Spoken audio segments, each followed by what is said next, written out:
I recently made a sourdough starter out of dehydrated and blended lion's mane particles.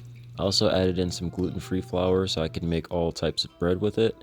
So, of course, I used the lion's mane that I grow from home and just saved up enough to be able to do enough experiments to be able to master and know how to make bread on the fly, because it's always been a real pain in the neck. I have a background in being a chef, but I've always avoided baking because in the places where I worked at, we always had an entire bake shop and a team to do that, so we never really had to learn. So now I'm putting myself through the ringer and it's been really fun.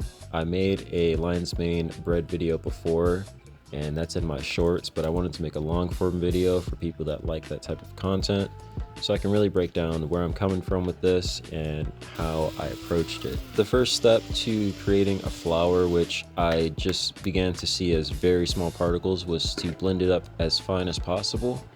And then you're always going to get some larger particles in the mix. So you pretty much want to take it and sift it through a fine mesh filter. And then we're going to do that a few times so that we have enough flour. And then we're going to go with about a 1:1 ratio of lion's mane powder to normal flour, but we will be using gluten-free flour. I do my best to avoid any irritants and like bleached flour and stuff like that. So we're just playing it safe.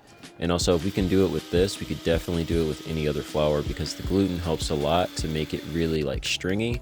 But we're gonna achieve that without any gluten at all. So we're just about done filtering out all of our particles. You can see I added the larger ones right back into the bag. It's pretty fine and I'm pretty satisfied with it. So we're gonna go ahead and insert the flour. Today we're going to be using the King Arthur brand and it's pretty good. I like how small the particles are, and that's the main thing that we need here, is just the smallest particles possible without actually using glutinous flour. To make sure that it's evenly blended, I'm going to stick it in the blender really quick and get it all mixed up. That took a little bit because it was like all clumpy, but got it done. And now we're putting it back into the bowl so that we can introduce the most important part of this entire thing, our ginger bug. Yep, I'm whipping out the ginger bug again, because why would we add yeast in from anywhere else except for this active colony? You can see how foggy it is. It's because I fed it the day before to get ready for this. And I won't be doing it in this video, but I do have a blueberry vinegar that isn't quite there yet. It's still at a bug phase, and we can use that to make a bread too. So look forward to that. I'm pretty sure I want to do that. We will likely wait until this is really established, and then we'll take from this and make a blueberry bread or something like that. So from here, I'm just looking for like a good batter texture, and I'm gonna keep adding in ginger bug and feeding it with some honey. That will be our sugar source to get them active, well, more active than they already are. And we're just gonna mix it in and they're gonna eat that overnight. Feeding the ginger bug does two things. It produces alcohol, which is going to help break down these particles of the lion's mane and the bread. It's gonna break them down even further to give it a stringy texture. And it's also going to release gas bubbles, actually CO2, and that's gonna create the air pockets that we want in our bread. So you can see why the ginger bug is so useful in this situation. And I love that we're still using fungi. You know, we're making a lion's mane bread, but we're also using the yeast, which are fungi, to cultivate this nice concoction of pretty much a ginger bug, but in flour form. So this is the texture that I'm looking for, the consistency. It's a little runny, but it still has some grab on it. And I then added a little bit of water just to get it out of the pan, because a lot of that water will evaporate because this is going to have a breathable top. So here I'm just going to mix it up and pour it straight into our jar.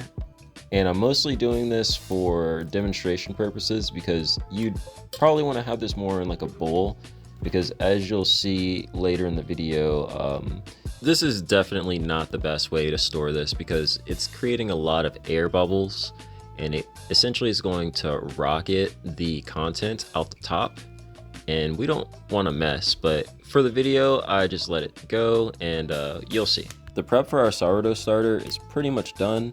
All we need to do now is give the yeast a good bit of time to eat the sugars, produce the gases, and that's pretty much going to happen overnight. So I'll fast forward a few hours and you can see they've completely taken over this jar.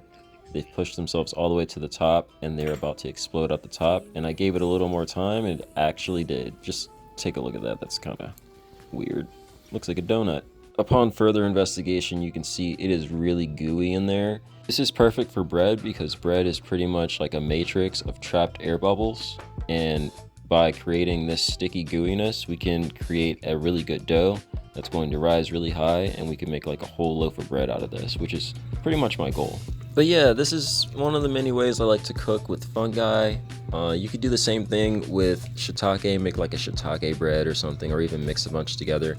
And if you guys decide to do that, be sure to let me know. As usual, don't forget to like, subscribe, and I will see you guys next time when we bake some bread and cultivate some stuff. See ya.